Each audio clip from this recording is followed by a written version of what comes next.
प्रतिशत, हम पढ़ेंगे प्रतिशत। जैसे कि अब मैं प्रश्न देता हूं आपको, 5 का 70% कितना होगा? 5 का 70% कितना होगा?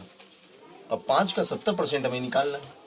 5 का 70% याद करो, ये प्रश्न है चलो आपका। तो कैसे याद करेंगे? 5 का की जगह गुणा 70 और प्रतिशत हटेगा तो नीचे 100, प्रतिशत हटेगा तो प्रतिशत का मतलब ही 100 पे होता है, 100 और 70 का 70, ये 0 से 0 गई, 5 और 7 35 और नीचे 10, 10 का मतलब 35 में 10 का भाग लगाएंगे तो 1 0 है तो एक अंक पीछे से एक अंक गिन के दशमलव लगा दो, तो ये हो गया 3.5, 3.5, यानी कि 5 रुपए का 70% 3 रुपए 50 पैसे, 3.5 रुपए। 5 रुपए का 70% अगर आपको ज्ञात करना है तो कितना मान होगा उसका? 3.5 रुपए, 3 रुपए 50 पैसे, है ना। तो इस प्रकार से भी प्रश्न बन सकता है। जैसे कि मान लो कभी ये प्रश्न कर ले वो कि बताओ एक का 25% कितना होगा? 1 का 25% निकालो। अब आप 1 का 25% तो 1 गुणित का की जगह गुणा बटे में 100, है ना। फिर 25 चौक 100 तो ये हो गया 1/4 और 1 में आप 4 का भाग लगाएंगे तो 0.0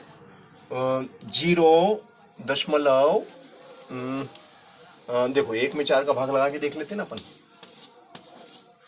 0 दशमलव मिल गई 0, 4 दूनी 8 मिल गई 0, 4 पंजे 20, 0.25, 0.25 रुपए, 0.25 रुपए।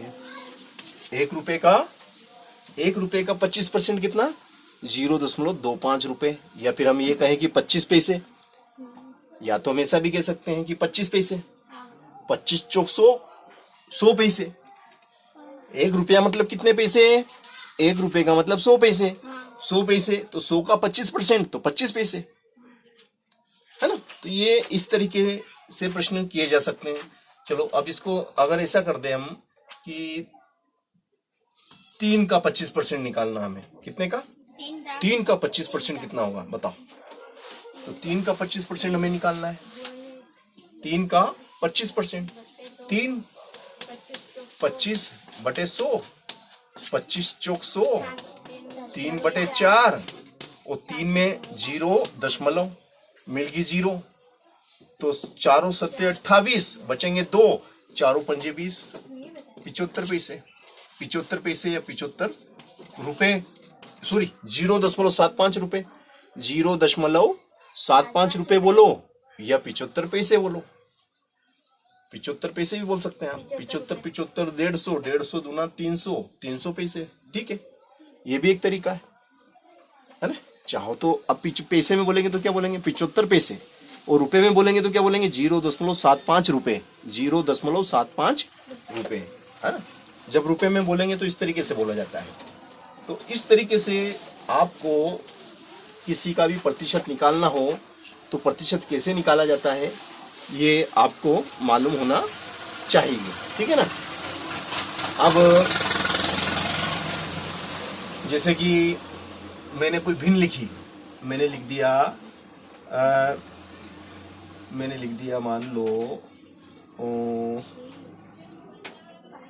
मैंने लिखा 4/8, मैंने लिख दिया 4/8।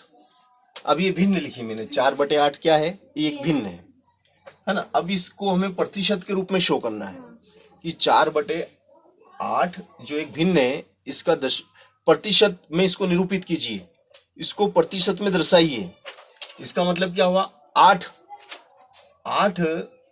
रोटी है, 8 रोटी में से 4 रोटी हम खा गए। 8 रोटी थी, 8 रोटी में से हम 4 रोटी खा गए, तो कितनी रोटी खा गए हम? आधी रोटी खा गए।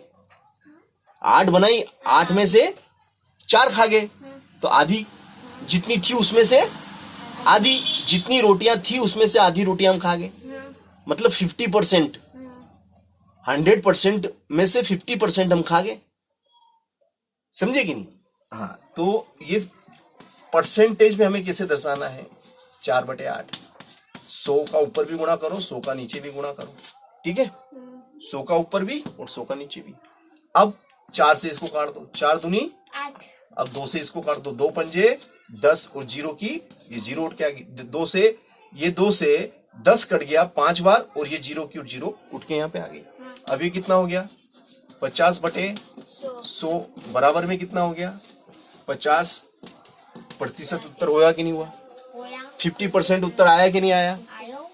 तो इस तरीके से आपको किसी भी भिन्न को दशमलव के रूप में किस प्रकार से दर्शाया जाता है वो आपको मालूम होना चाहिए, है ना? अब जैसे कि मैंने लिख दिया यहाँ पे मैंने लिख दिया 5/20। मैंने क्या लिख दिया? 5/20। अब 5/20 का मैंने 5/20 को मुझे 10% के रूप में निरूपित करना है। 5/20 को प्रतिशत के रूप में निरूपित करना है। 5/20 को मुझे प्रतिशत में कितना बोलूंगा? कितना परसेंट हुआ? जैसे 20 है तो अब इसको मुझे 20 में से 5 तो कुछ नहीं करना, 100 का ऊपर गुणा करना है, 100 का नीचे गुणा करना है, फिर 20 से इसको काटना है। देखो वेरी सिंपल, है ना? कैसे? 20 का पाड़ा बोलो कि 100 आ जाए। 20 पंजे 100, 50। तो ये ऊपर कितना? 5 और बीच में क्या है? गुणा, और फिर 5 और नीचे कितना? 100। तो पचम का 25/100 मतलब कितना परसेंट? 25% हो गया। ये प्रतिशत निरूपण हो गया। किस प्रकार से प्रतिशत के रूप में भिन्न को दर्शाया जाए? भिन्न का मतलब होता है किसी वस्तु का हिस्सा। कौन सा हिस्सा?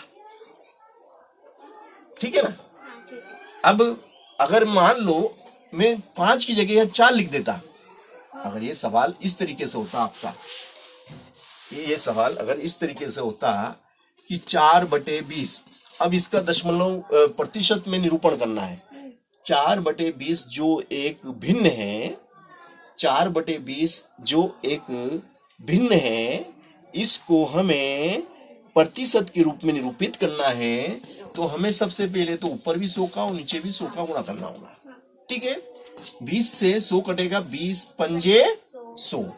अब ऊपर रह गया 4 गुणित में 5 और नीचे 100, तो 20 पंजे नहीं सॉरी 4 पंजे 20 और नीचे 100 बराबर कितना हो गया?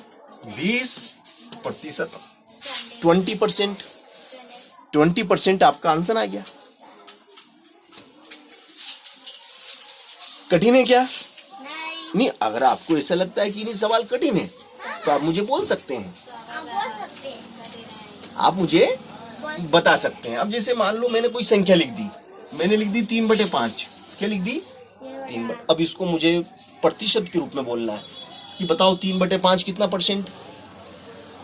जैसे 5 रोटी है, 5 रोटी में से 3 रोटी खा गया मैं। 5 रोटी में से कितनी रोटी खा गया? 3 रोटी में खा गया भैया। अब 5 रोटी थी तो 5 रोटी में से 3 रोटी खा गया। अगर 100 रोटी होती तो कितनी खा जाता मैं? 5 बनाई तो 3 खा गया, तो 100 होती मान लो तो खाता तो वो सॉरी रोटी के लिए, खाने में फिर वो नहीं बात जमेगी। सॉरी खाने में नहीं जमेगी। जैसे 5 रुपए मेरे पास थे तो 5 रुपए में से 3 रुपए मैंने खर्च कर दिए। 5 रुपए में से 3 रुपए मैंने खर्च कर दिए, या यूं समझो कि 5 रुपए में से 3 रुपए मैंने दान कर दिए।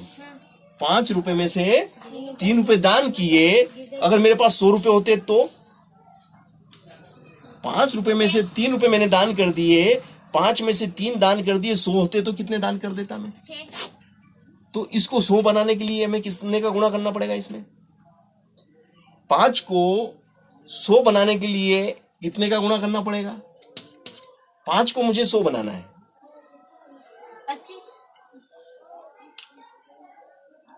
5 को 100 बनाने के लिए 5 में कितने का गुणा करूं कि 100 बन जाए? 5 में कितने का गुणा करूं कि 100 आ जाए? तो 20 का कर दूं। 20 पंजे 100, 20 पंजे 100। अब 20 का नीचे करा तो 20 का ऊपर कितनी है? 3, उसमें भी 20 का गुणा कर दो।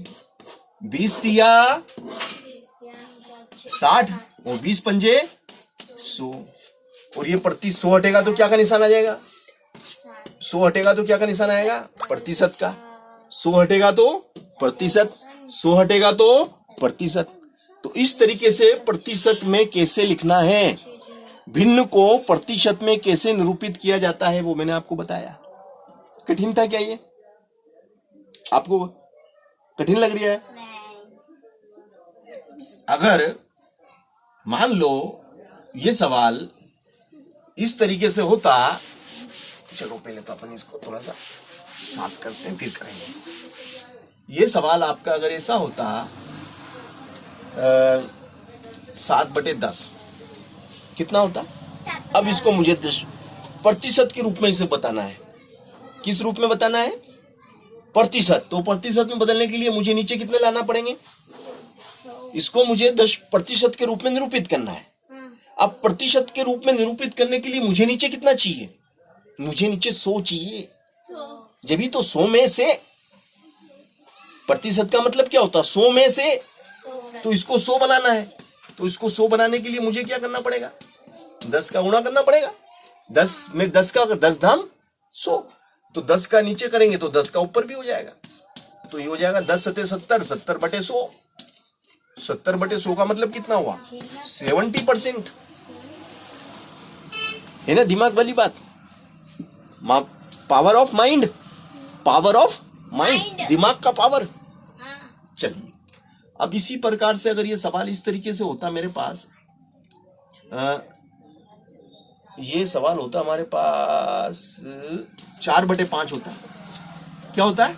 देखो इधर 4/5 होता। अब 4/5 है तो नीचे मुझे 100 लाना है। इस 5 को 100 बनाने के लिए 5 में किसका गुणा करूं कि 100 बन जाए? Very good girl, good girl. तो 5 में आपने 20 का बोला, मैंने 20 का करा, तो 20 पंजे 100। 20 का नीचे करा तो 20 का ऊपर भी करना पड़ेगा, क्योंकि भेदभाव नहीं कर सकते आप भाई। इसके साथ 20 का गुणा करा तो उसके साथ भी 20 का गुणा होगा।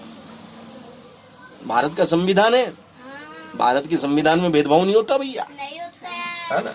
तो 20 चौक 80, 20 पंजे 100, तो ये 80% हुआ कि नहीं हुआ?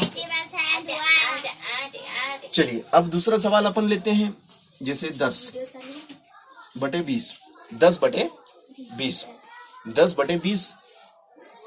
अब 10/20 कितना परसेंट हुआ? परसेंटेज बनाना है। तो भैया 20 को 100 बनाना है, तो किसका गुणा करें? 20 को 100 बनाना है, क्या का गुणा करूं? क्योंकि नीचे मुझे 100 चाहिए, 5 का, क्योंकि 20 चौक 80 होते हैं।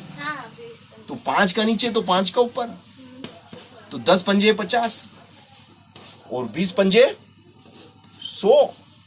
तो कितना हो गया भैया? ये 50% हुआ कि नहीं हुआ? कि नहीं हुआ? चलिए, अब इसी प्रकार से अगला सवाल मैं आपको के लिए लिखता हूं 1/2। अब मुझे इसको प्रतिशत के रूप में निरूपित करना है। किस रूप में निरूपित करना है? प्रतिशत के रूप में। तो मुझे 2 को 100 बनाना है, 2 को मुझे 100 बनाना है। तो 2 को 100 बनाने के लिए 2 में कितने का गुणा करूं? 2 को 100 बनाना है तो 2 में कितने का गुणा करूं कि 200 बन जाए? बताओ, 2 में कितने का गुणा करें कि 100 आ जाए? 50 का। 50 दूना 100। 50 दूना 100। 50 का नीचे तो 50 का ऊपर, तो 50 एकम 50, 50 दूना 100। तो दिस इज 50%। कितना परसेंट? 50% भाई साहब,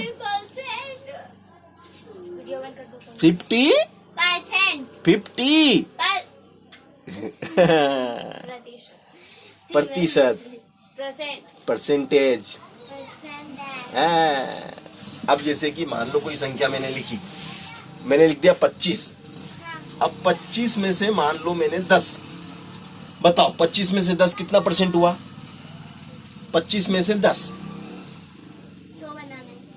25 नंबर का पेपर था, 10 नंबर मेरे आए। 25 नंबर का पेपर था, 10 नंबर मेरे आए, तो बताओ कितना परसेंट बना मेरा? 25 नंबर का पेपर था, 10 नंबर मेरे आए, तो बताओ कितना परसेंट बना मेरा? तो 25 को 100 बना लो ना आप। तो 25 को 100 बनाने के लिए कितने का मल्टी होगा? 4 का। 25 चौक 100, 4 का नीचे तो 4 का ऊपर कर लो। तो 10 चौक बोले 40, 25 चौक बोले 100, तो 40% बन गया मेरा रिजल्ट। मेरा रिजल्ट कितना आया?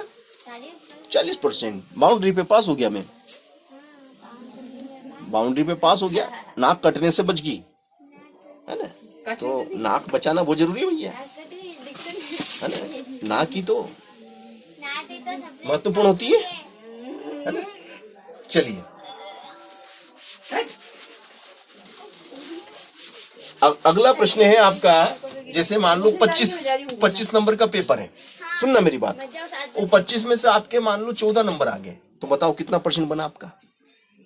25 में से 14 ले आई, 14 नंबर परी लेके आ गई, बताओ परी के कितने परसेंट बने? तो कुछ नहीं करना है आपको। 25 को 100 बनाने के लिए 4 का गुणा नीचे, 4 का ऊपर, तो ये कितना हो गया? 25 चौक 100 हो गया, और 14 चौक 14 दूना 28, दूना 56, तो ये बन गया आपका 56% बन गया। समझे कि नहीं? कठिन है क्या सवाल? तो प्रतिशत समझ में आ गया ना? Concept clear? जय हिंद, जय भारत।